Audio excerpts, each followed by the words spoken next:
I didn't wait to be chosen.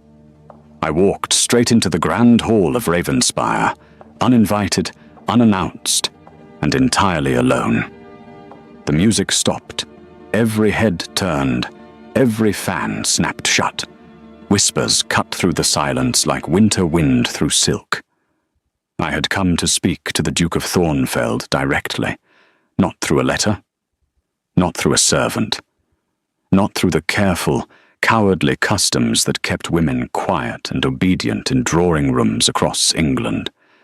I walked to where he stood, tall and still as carved stone, with dark eyes that had never once softened for anyone in that room, and I spoke 4 words that no woman had ever dared say to him. "Will you walk with me?" The room held its breath. The Duke of Thornfeld didn't move. He looked down at me.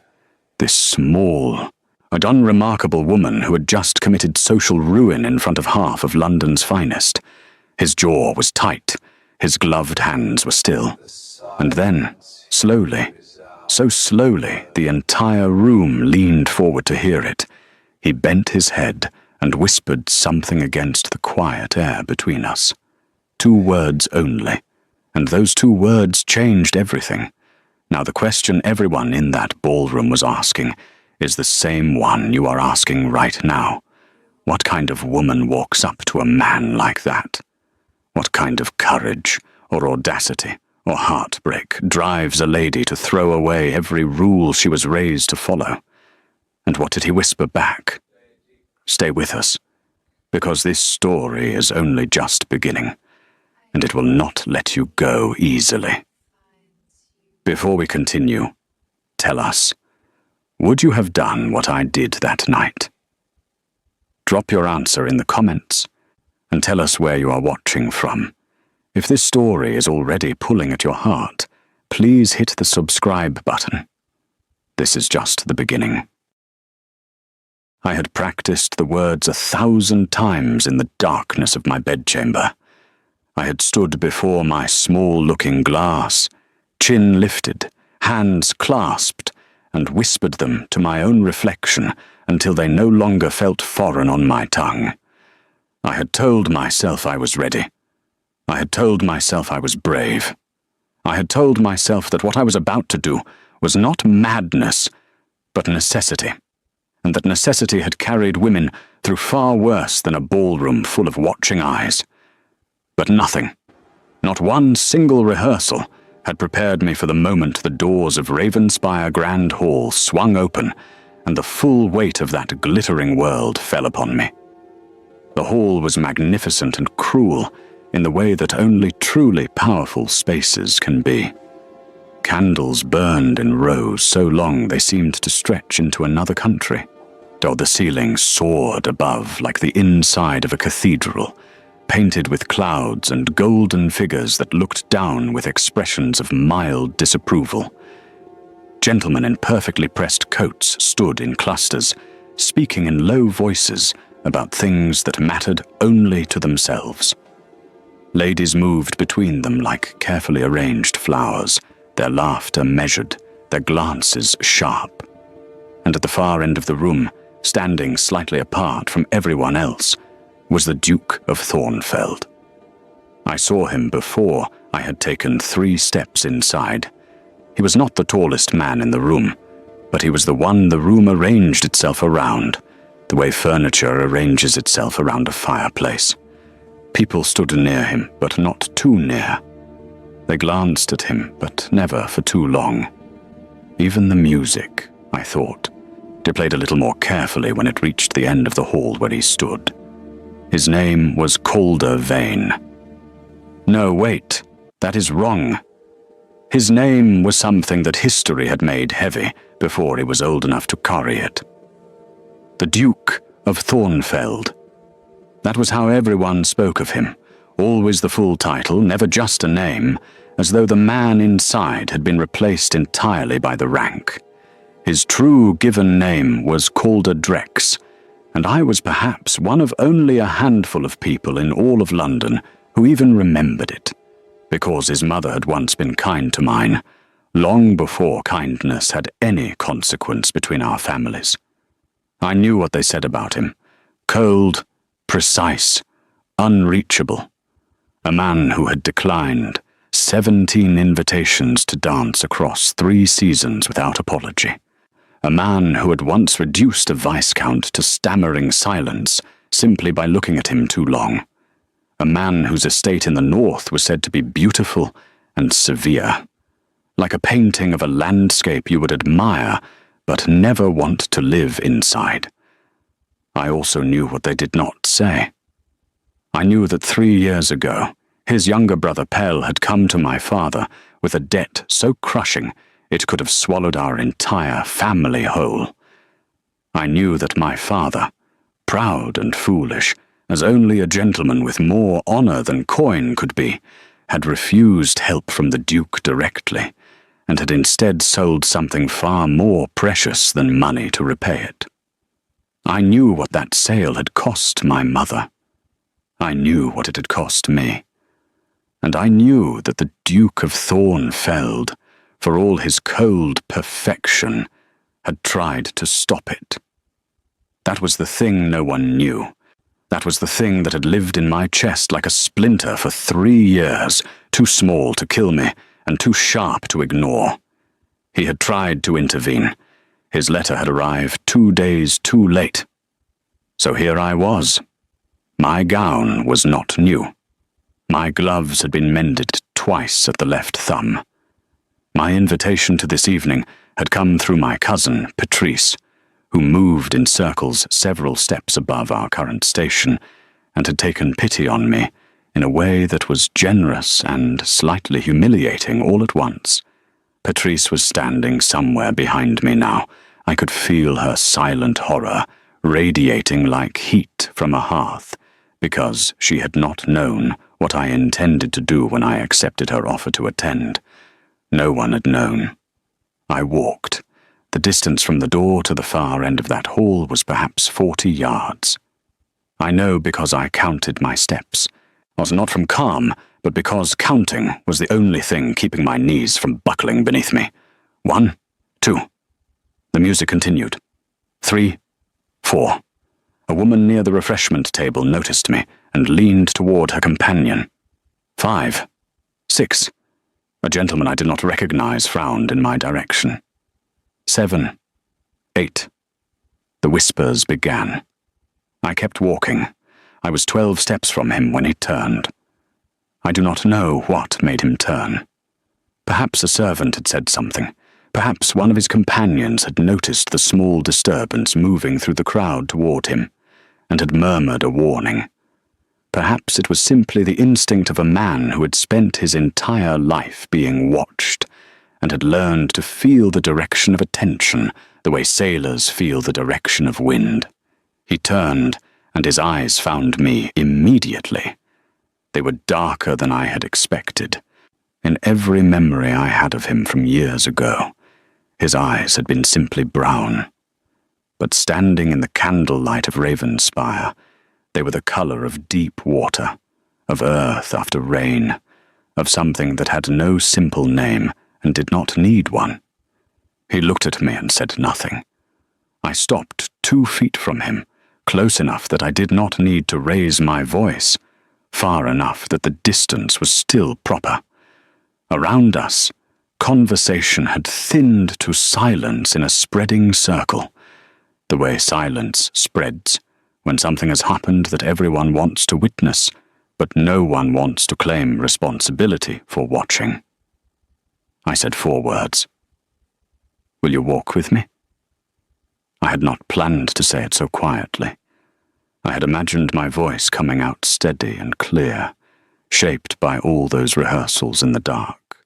But instead it came out the way truth usually comes out when it has been held too long, soft and slightly unsteady at the edges, but entirely, irrevocably honest. The Duke of Thornfeld looked at me for a moment that felt stitched from several separate moments, pressed together into one unbearable length of time. His expression did not change. It was not cold exactly. It was contained, the way a room is contained when all its windows have been shut against a storm. Then he bent his head slightly toward me, just slightly, and he whispered 2 words. My pleasure. I felt the floor tilt. Not physically. I did not stumble. But something inside me shifted in a way I had not expected and could not immediately explain, because those 2 words, spoken in that voice, in that particular quiet, did not sound like the polished social response of a duke performing courtesy for an audience. They sounded like something else, entirely. They sounded like recognition. He offered his arm.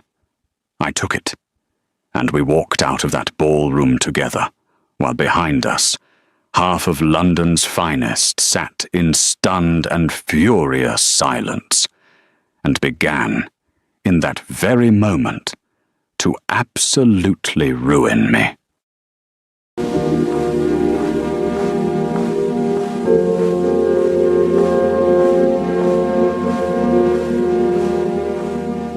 The garden at Ravenspire was nothing like the hall, where the hall was all fire and gold, and the pressure of 100 watching eyes. The garden was dark and cool, lit only by the lanterns that lined the stone path in small pools of amber light. The night air carried the smell of late roses and something green and wet from the hedgerows. Above us, the sky was thick with clouds, and only a few stars had managed to push through, pale and distant, as if they too were watching, but had the decency to do it from very far away. We walked in silence for a while. I had not planned for silence. I had planned words. I had arranged them carefully, the way you arrange objects on a shelf before an important visitor arrives, each one placed just so, each one meant to lead naturally to the next. But now that I was here, now that his arm was beneath my gloved hand, and the sound of the ballroom had faded behind us, every prepared word dissolved like sugar in warm water, and left me with nothing but the truth. The truth was harder to arrange. "You do not remember me?" I said finally. It was not a question. He was quiet for 1 step, then 2. "I remember you," he said. I looked up at him. His face in the lantern light was composed and unreadable, which I was beginning to understand was not the same thing as being without feeling. It was more like a door that had been locked for so long the person inside had stopped listening for knocking. "Then you know why I am here," I said. "I suspect several things," he said carefully. "But I would rather hear it from you than assume." That surprised me. I had expected deflection, or worse, the kind of polite cruelty that passes for good manners in high society, the sort that acknowledges your presence while making perfectly clear your insignificance. Instead, he was giving me room to speak. He was waiting. My name was Ottoline Creswick. My father had been a gentleman of modest means and enormous pride. 3 years ago, my family had lost nearly everything because of a debt that my father's younger associate had accumulated through recklessness and poor judgment. The associate's name was Pell Drex, the Duke's brother. I had never blamed Calder Drex for what his brother had done. That would have been unfair, and I had been raised, whatever else might be said of our circumstances, to be fair. But the loss had been real, when my mother had spent the last 2 years of her life in a house that was too cold in winter because we could not afford the proper wood. She had died in the spring, 18 months ago, and I had stood at her grave and made myself a promise. I would not waste what remained.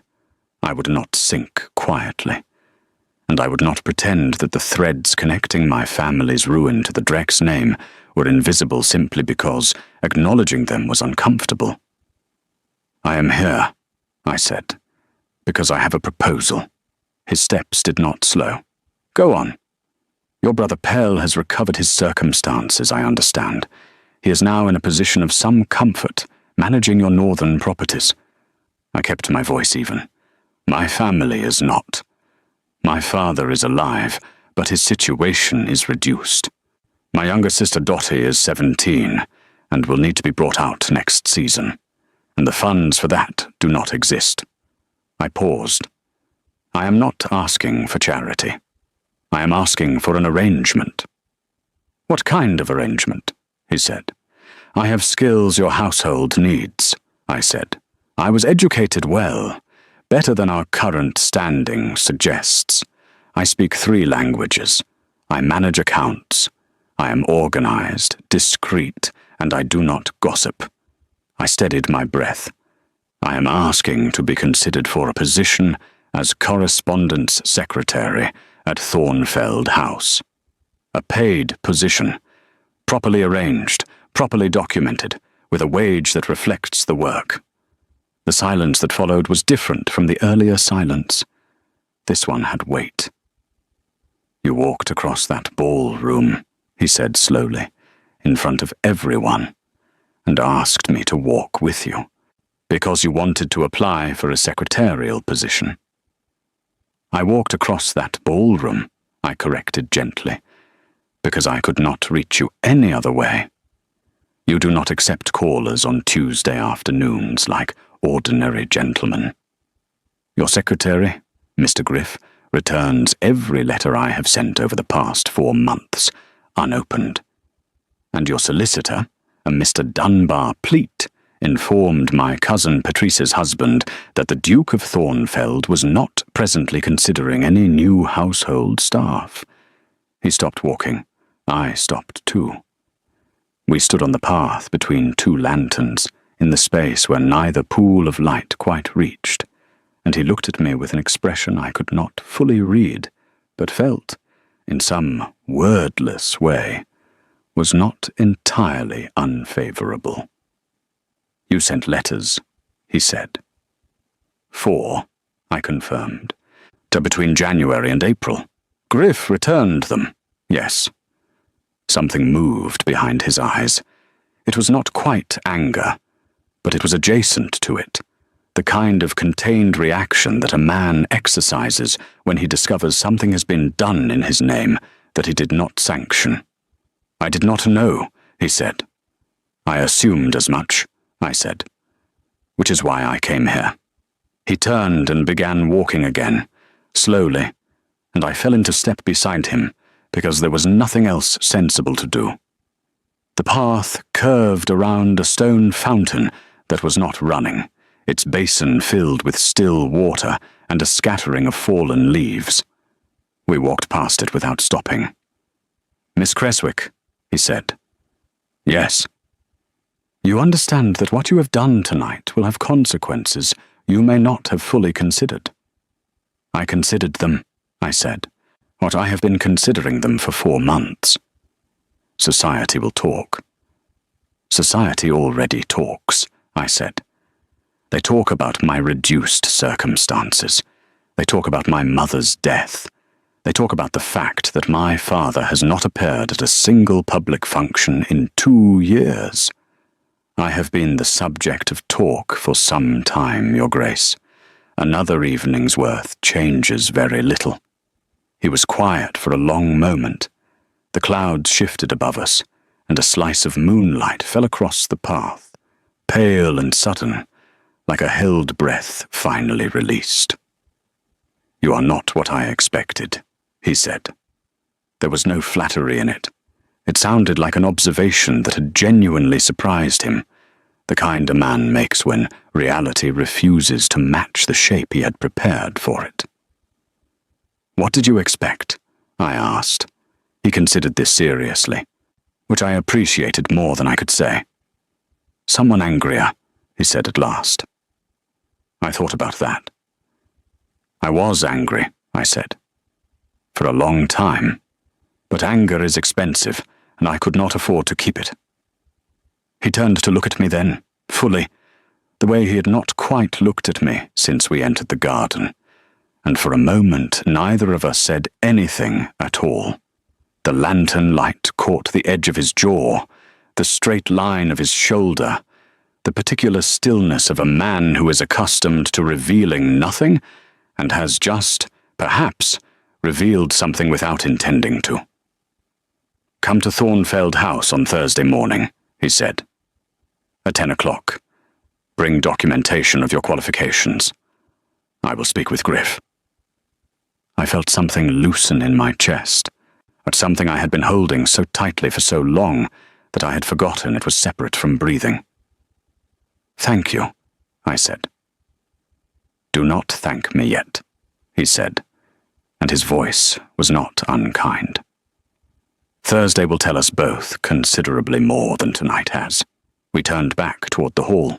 The music had resumed inside, floating out through the tall windows in bright, oblivious waves. Behind those windows, I knew, the talk had already begun.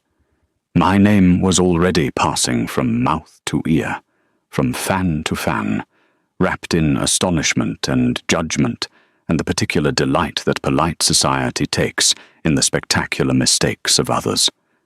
But I had walked into that hall with nothing but 4 words and shaking knees. And I was walking back with Thursday at 10 o'clock. That was enough. For tonight, that was more than enough. The door to the hall opened before us. Light and sound spilled out like something uncorked. I dropped my hand from his arm. He stepped aside to allow me entry first, and as I passed him, I caught, just barely, the faintest shift in his expression. Not a smile. Not quite. But close enough that something in me noted it carefully and held it close against all the cold things still waiting ahead.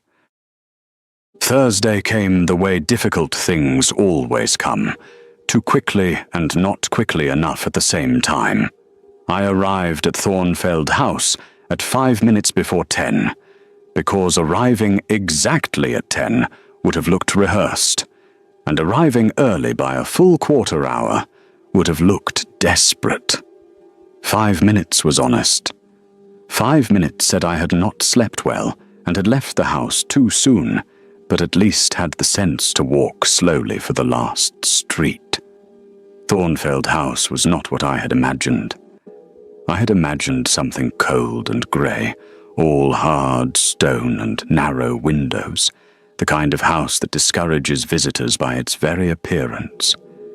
Instead, it was large and quietly beautiful, set back from the street behind iron gates that stood open, flanked by 2 stone pillars worn smooth at the edges by decades of weather. But the gardens on either side of the entrance path were not showy. They were orderly and serious, the kind of gardens tended by someone who valued discipline over display. I liked them immediately, which annoyed me, because I had not come here to like things. A butler named Mr. Ossian met me at the door. He was a tall man of perhaps 60, with a face arranged in permanent, careful neutrality, and eyes that assessed everything without appearing to assess anything. He took my card, examined it for precisely the right amount of time, and then led me through a corridor lined with dark wood paneling and portraits of people who all shared the same strong jaw and watchful expression. He showed me into a waiting room that was small and well-appointed, and left me there without a word. I sat. I arranged my hands in my lap. I looked at the fireplace, which was lit despite the mildness of the morning, and I thought about what I knew of Thornfeld House's occupants, because information, in my experience, was always better than nerves. The Duke lived here with a small permanent staff, Mr. Ossian, the butler, a housekeeper named Mrs. Quell, whom I had not yet seen, but whose reputation for severity had reached even my reduced social circle, a cook, several maids, and Mr. Griff, the secretary, who had returned my letters unopened and who I was entirely prepared to dislike on sight. There were also, I had learned through Patrice, 2 regular visitors who were practically residents in their frequency. The first was Lord Ambrose Fitch, the Duke's closest friend since their years at school together, a man known for his easy charm and his absolute loyalty to Calder Drex in all things. Or the second was Lady Dorinda Plume, a widow of considerable fortune and sharper considerable ambition, who had made no secret across 2 seasons of her intention to become the next Duchess of Thornfeld. It was Lady Dorinda Plume who opened the waiting-room door. Not a servant. Not Mr. Ossian. Not the Duke. Lady Dorinda herself, in a way that made perfectly clear she had been waiting for the opportunity and had perhaps arranged it. She was a handsome woman, perhaps 32, with the kind of self-possession that comes not from contentment, but from the constant practice of appearing content. Her hair was immaculate. Her posture was a statement.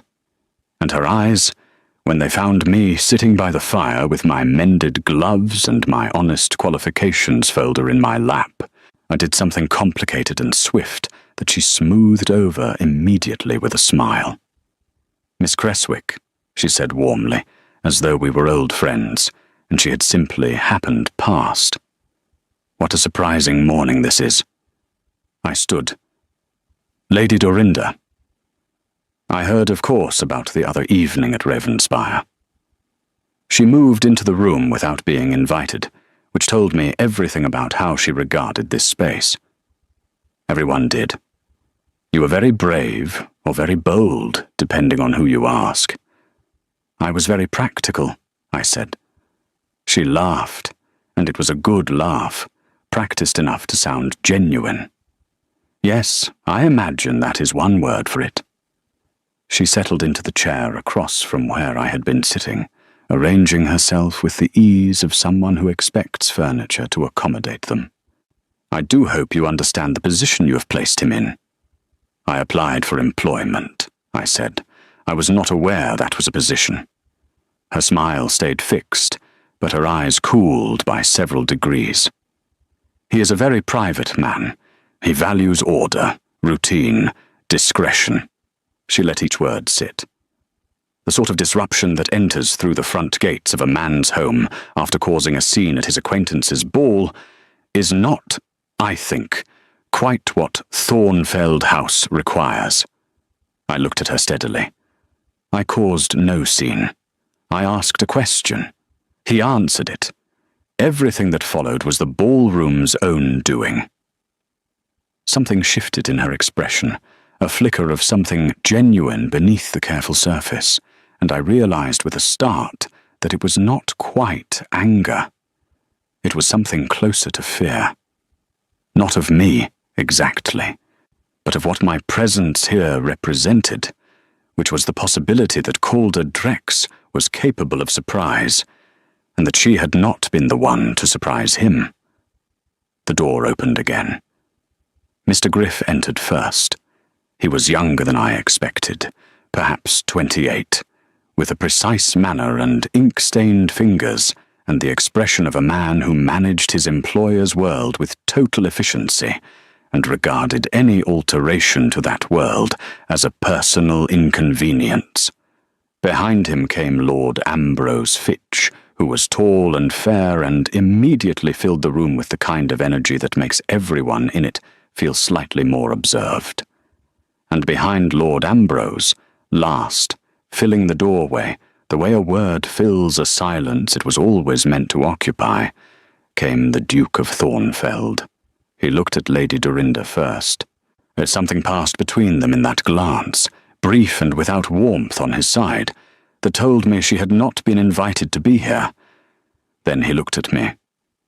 "Miss Creswick," he said, "thank you for coming." Lady Dorinda rose smoothly. "I was just keeping your guest company, Calder." She used his given name with the ease of long practice, and I watched her do it, understanding exactly why she had done it, and in front of whom. "That was kind of you," he said, in a tone that was entirely polite, and communicated nothing except that he had noticed.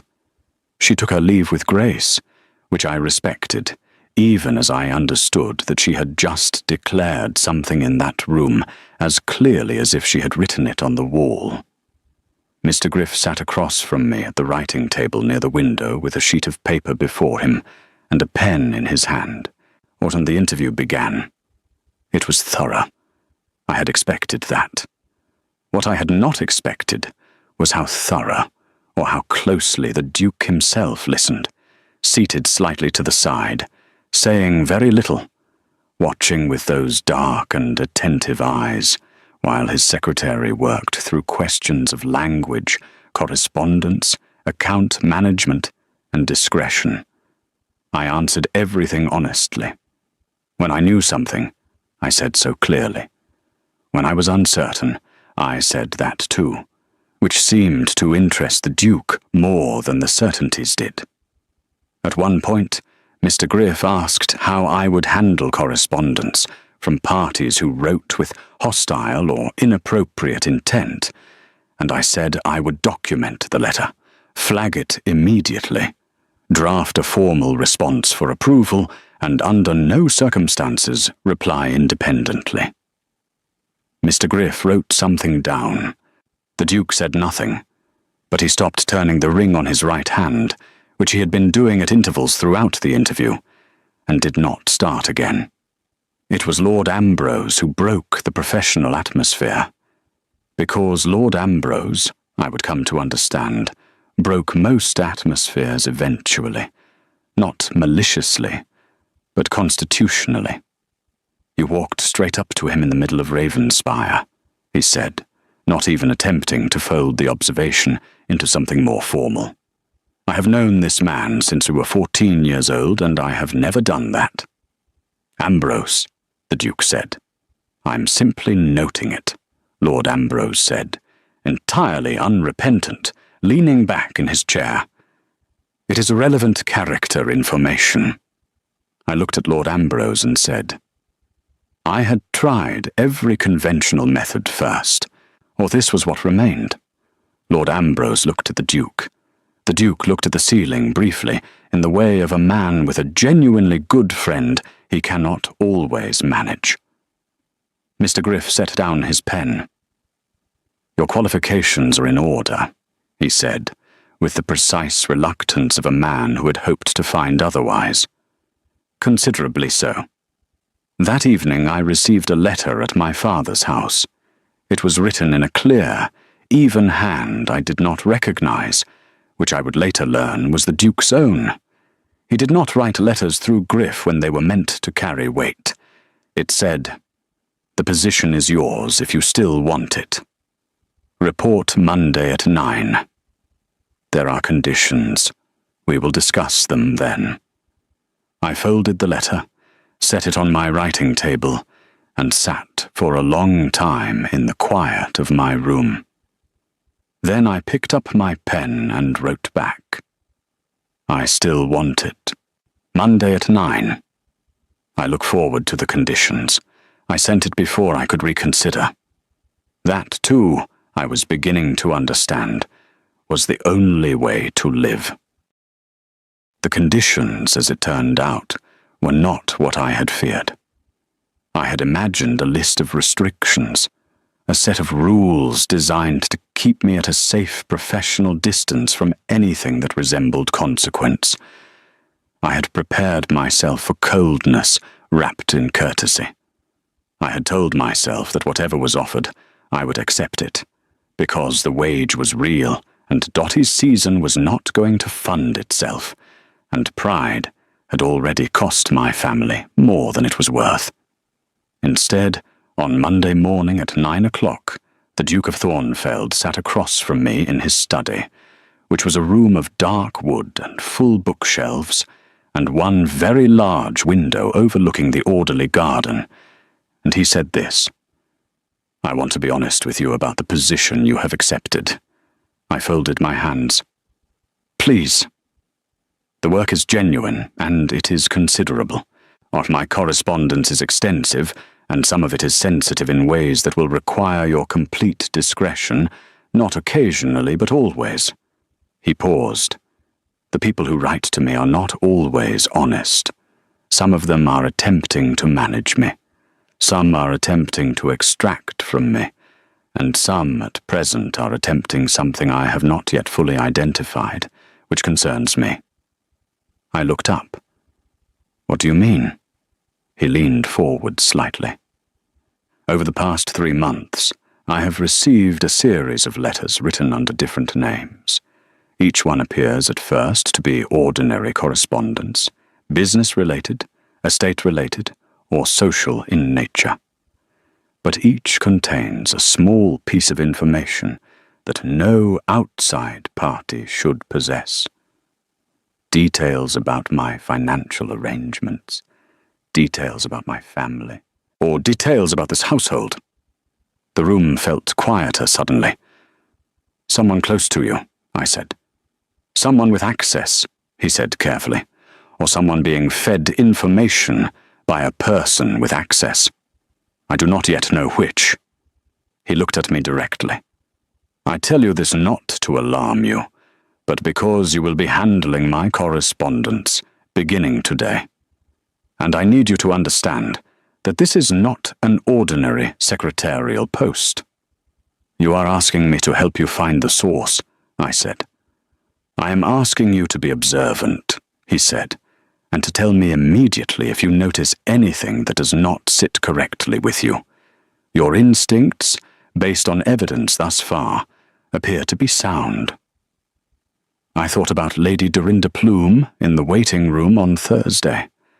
I thought about how she had known my name, my reason for being there, and the exact phrasing of what had happened at Ravenspire, all before any servant would logically have informed her. I thought about whether to say this now, or wait until I had something more solid than instinct and suspicion. I waited. A woman who speaks before she is certain only gets one chance, and I intended to use mine well. Understood, I said. I will be observant. The work began that same hour. Mr. Griff, to his credit, was professional in his handover, though I suspected he had been awake the previous night, rehearsing how to be professionally gracious while personally miserable.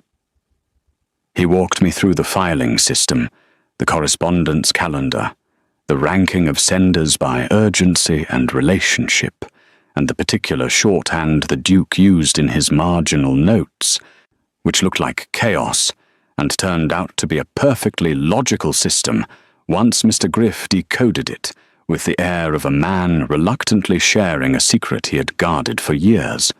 By noon I had read 40 letters. By 2 o'clock I had drafted responses to 14 and flagged 6 as requiring the Duke's personal attention.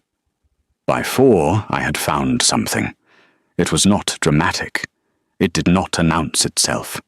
It was a letter from a land agent in the northern county, written in plain and business-like language about a boundary dispute on one of the Duke's tenant farms.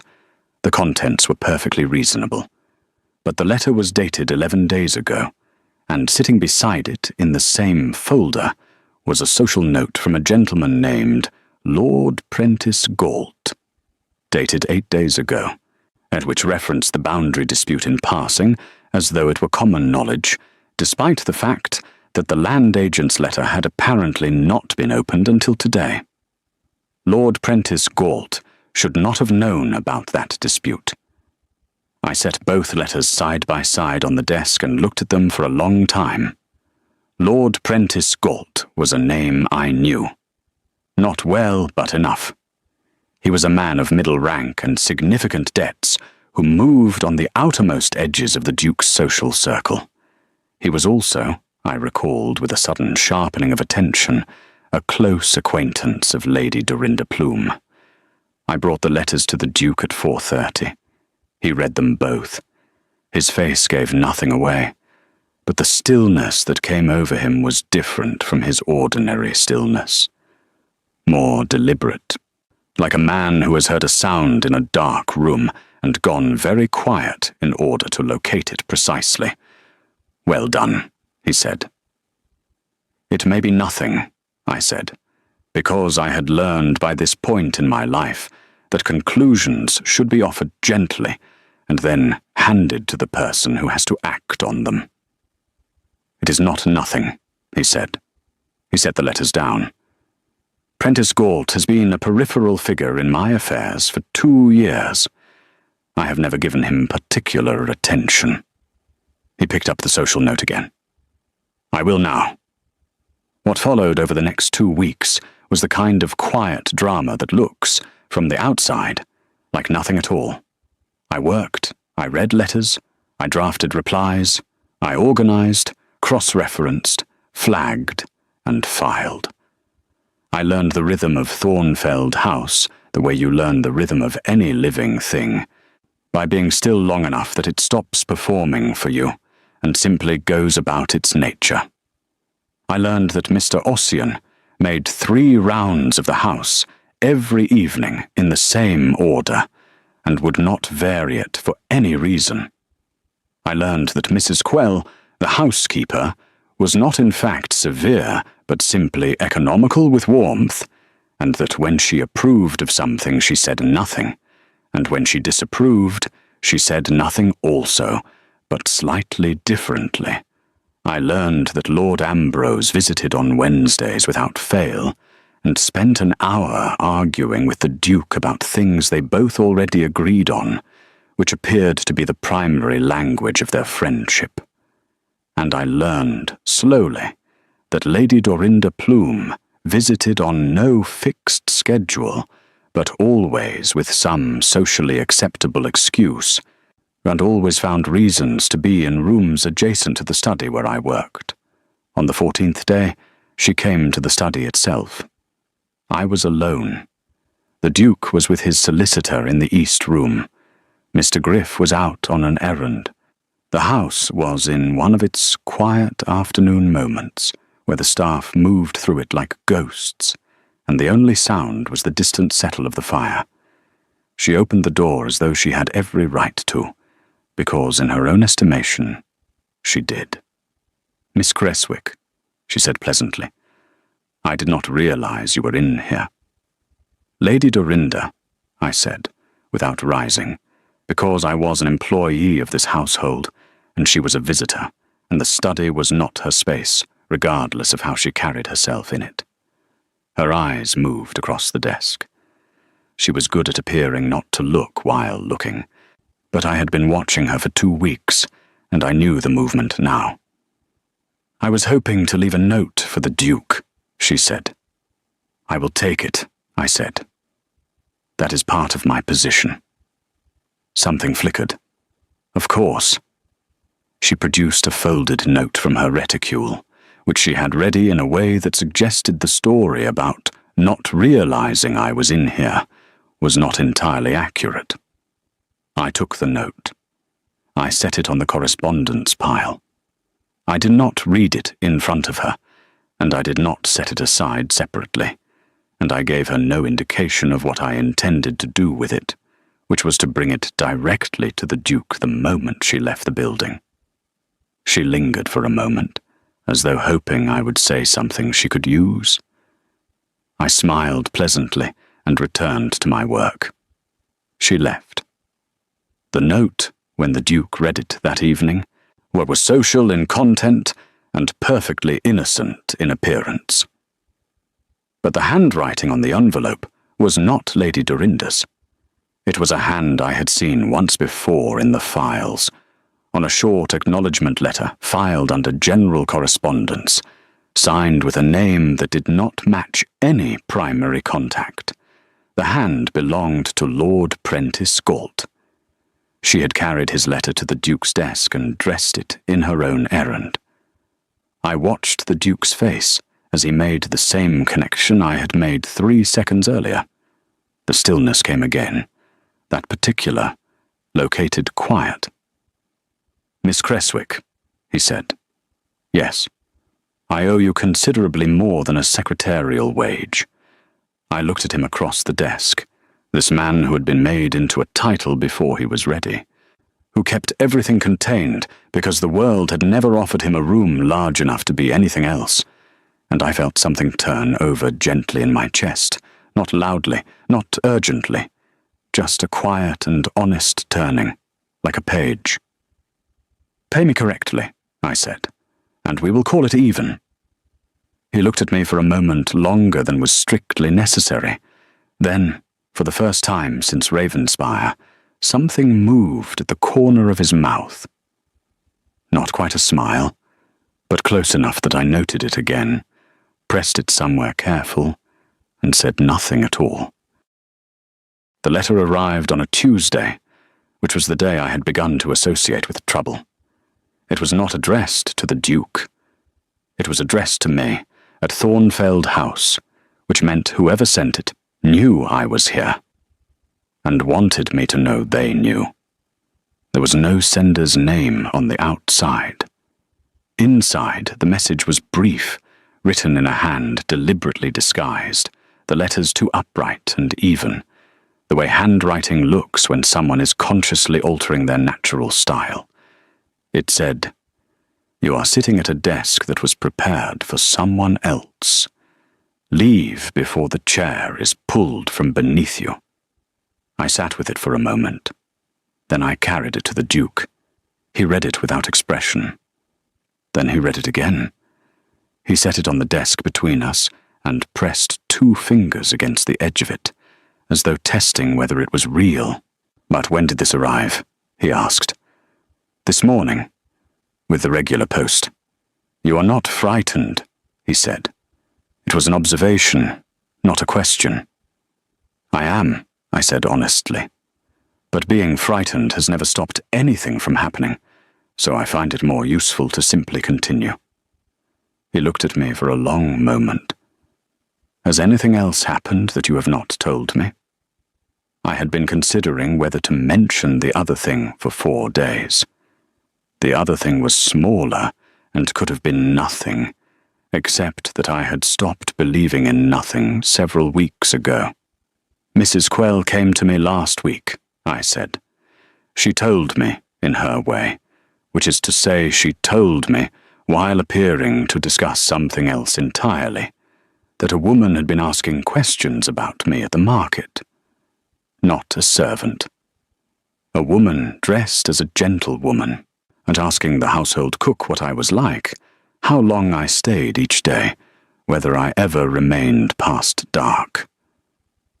The Duke was very still. "I did not tell you immediately," I said, "because I wanted to see if it happened again before I brought you something that might be nothing." "And did it happen again?" "Yes," I said, 3 days ago. A different market, the same description of the woman. Our cook recognized her the second time.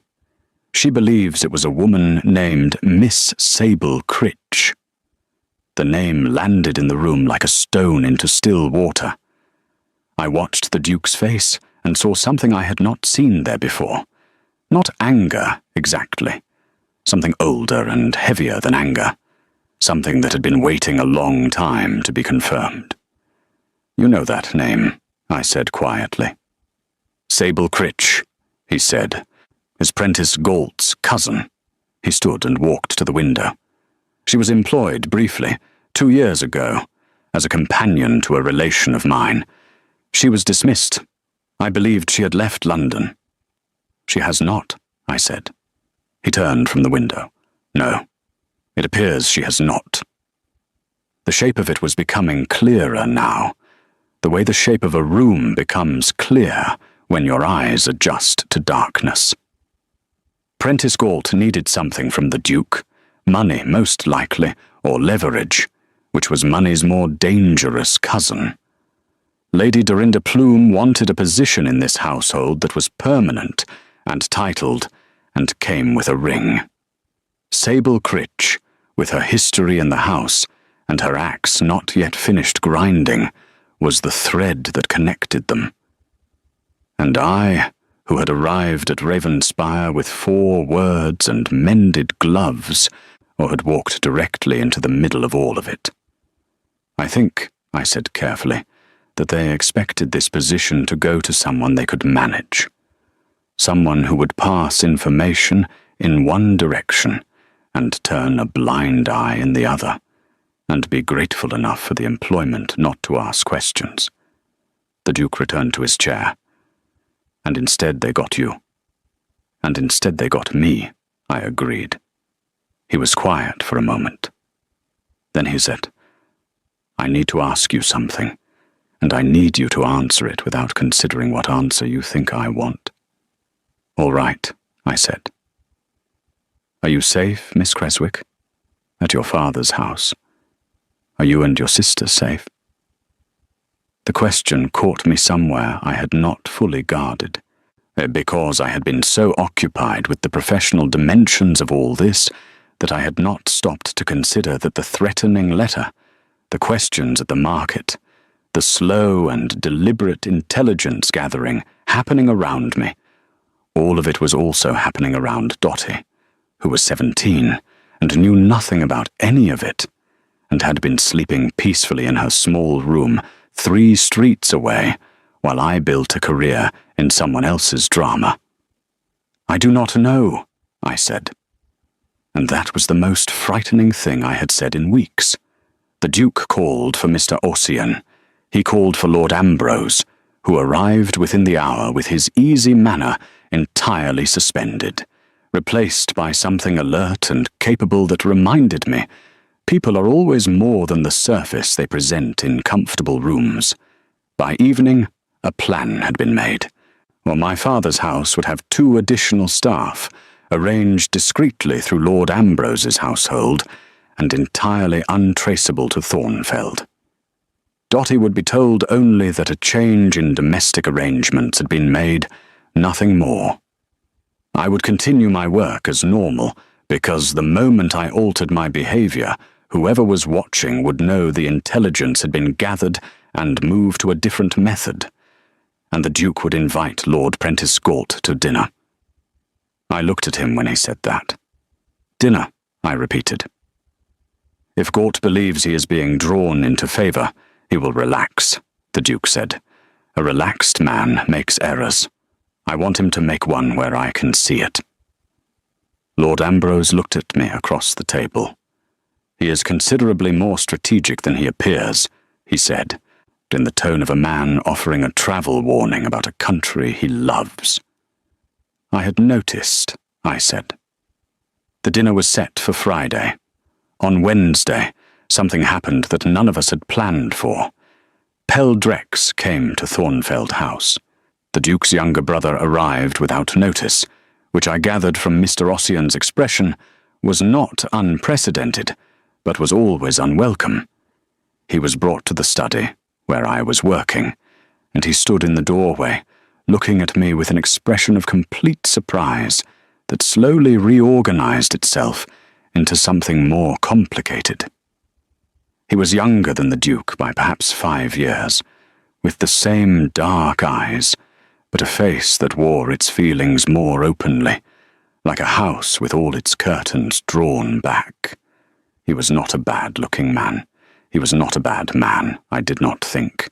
But he was a man who had done a careless and devastating thing, and had spent years being comfortable in the aftermath, while others were not. "You are Miss Creswick," he said. "I am," I said. He was quiet for a moment. "Ottoline Creswick. Your father is Bernard Creswick." "Yes." He sat down, without being invited, in the chair across from my desk, and he looked at his hands for a long moment. He was not performing. I had seen enough performance lately to recognize its absence. "I heard you were here," he said. "I came because I thought I should come, before someone else made it into something it is not." "What is it?" I asked. "It is guilt," he said simply. "I came because I owe your family a debt that cannot be repaid in money, and I have been telling myself for 3 years that there was no adequate gesture, and so no gesture was required." He looked up. "That is cowardice dressed as practicality, and I have run out of patience with myself." I looked at him for a long time. "My mother is dead," I said. Not with anger, just with truth, because he deserved the weight of it without cruelty. "I know," he said. "I am sorry. I am genuinely." completely sorry. I believed him. That was the difficult part. It would have been easier not to. "Tell me," I said, "what you know about Prentice Galt." His expression shifted immediately into something guarded, and then, when he saw my face, into something resigned. "How much do you already know?" "Enough," I said. "Tell me the rest." He told me, but it took 40 minutes and 2 cups of tea, and one long silence in the middle where he had to collect himself, and at the end of it, I knew 3 things I had not known before. I knew that Prentice Galt had been a creditor in Pell's original debt, that he had been paid in full, but had retained copies of certain documents that could, if presented in the wrong light, create significant legal complications for the Drex estate. And I knew that he had been using those documents as quiet leverage for 2 years, asking for small favors, small pieces of information, building a foundation slowly enough that no individual request looked alarming. The third thing I learned was that Lady Dorinda Plume did not know the full extent of what Galt was doing. She had been used partially, but she was not the architect. She was another tool, or sharper than most, but a tool nonetheless.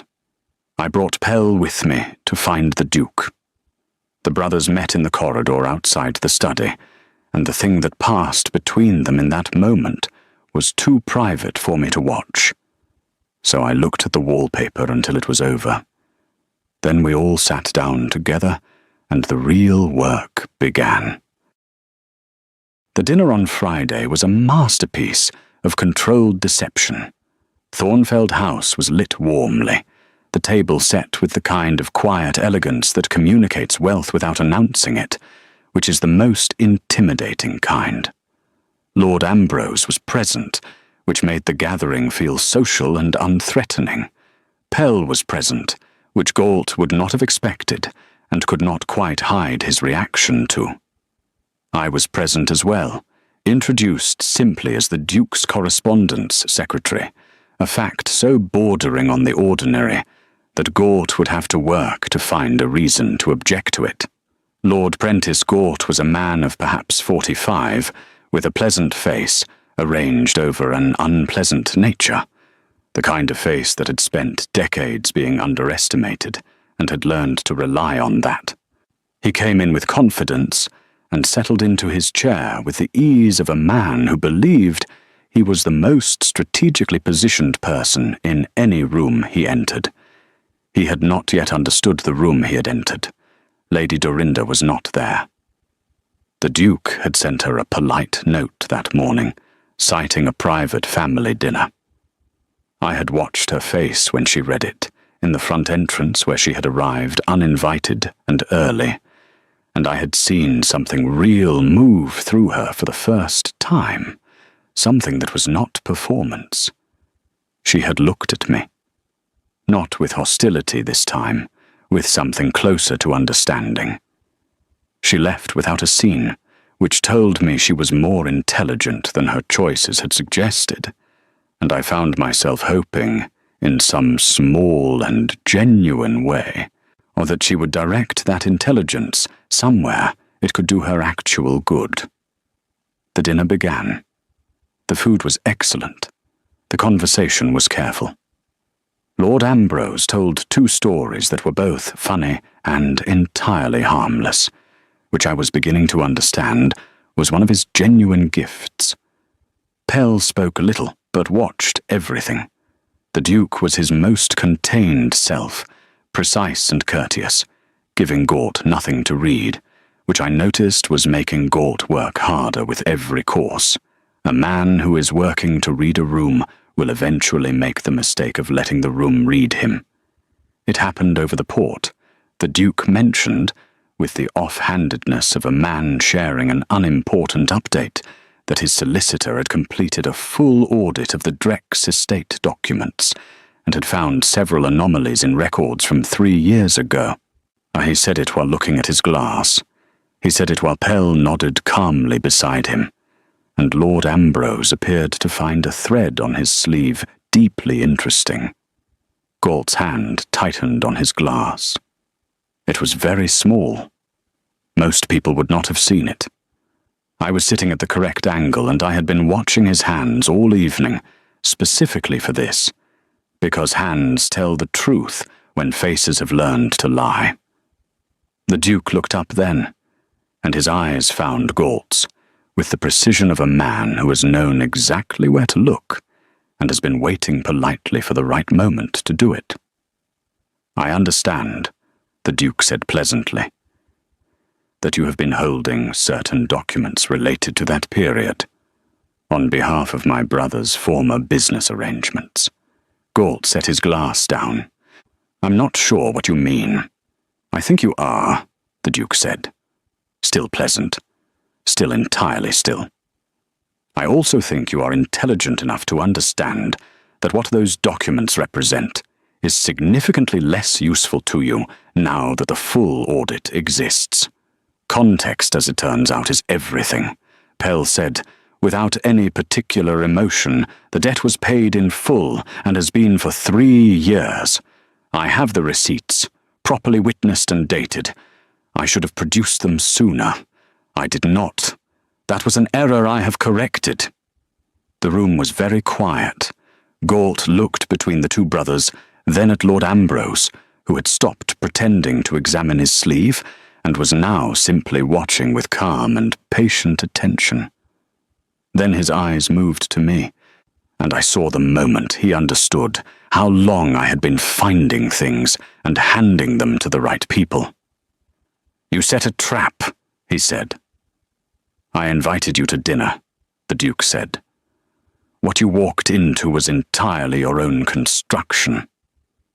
What followed was not dramatic in the explosive sense. There was no shouting, no threats, no scene. Galt was too careful a man for that, and too aware that the ground had entirely shifted beneath him. The conversation was conducted in the continued low tones of a dinner party, and it resulted, by the end of the evening, in the return of every document in Galt's possession, a signed agreement facilitated by the Duke's solicitor, who had been waiting in a side room through the entire meal, and Galt's departure from London within the fortnight for a prolonged visit to a distant property, Sable Critch. When Lord Ambrose's quiet inquiries reached her the following week, turned out to have been acting primarily out of personal grievance rather than coordinated scheme. She had been feeding Galt small pieces of information for money.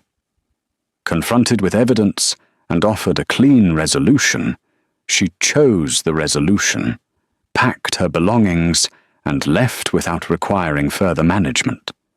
The crisis did not end with a collision. It ended with a slow and deliberate unwinding, each thread pulled at the correct tension until the whole knotted thing simply came apart. I was at my desk the following Monday when the Duke came into the study and stood for a moment without speaking. This was not unusual. He often moved through the room in silence. But this silence had a different quality. It was the silence of a man preparing to say something he had been thinking about for longer than the immediate moment. I set down my pen. "Miss Creswick," he said. "Your Grace." He moved to the window, looked out at the orderly garden for a moment, then turned. "You came to me with 4 words and a proposal that had nothing to do with what I actually needed." "I came to you with what I had," I said. "And what you had," he said, "turned out to be considerably more than either of us understood at the time." He paused. "Griff has informed me he intends to take a position with a firm in Edinburgh at the end of the season. He has wanted to go home for some time. I have been keeping him here by inertia and mutual habit." I looked at him carefully. "I see. I am not offering you Griff's title," he said. "His position was never the right shape for what you actually do." He moved to the desk and stood on the other side of it, close enough that I could see the line of his jaw, the particular directness of his gaze when he had decided to stop being contained about something. I am offering you a newly defined role. Full correspondence management, access to all estate records, a seat at the table when decisions are being prepared, not after they have been made. He paused. A wage that reflects the work correctly and without negotiation, because you should not have to argue for what you are worth. I was quiet for a moment. That is a very considerable offer, I said. It is a fair one, he said. There is a difference. I looked at him across the desk. This man who had whispered 2 words to me in a ballroom full of people who expected silence, who had opened a door when every convenient excuse existed to keep it shut, who had said thank you to me for the first time on a Tuesday, and had been finding new reasons to say it ever since. There is one condition of my own, I said. He waited. My sister Dottie's season, I said. I will fund it myself from this wage. I want that clearly understood. I am not asking for assistance. I am telling you that it will not interfere with my work, and I want no one in this household to treat it as something to be managed or accommodated as a favor. Something moved at the corner of his mouth. Clearly understood, he said. Then yes, I said. I accept. He nodded once, but the way a man nods when a thing he wanted to happen has happened, and he is not yet ready to say that aloud. That was not the end, of course.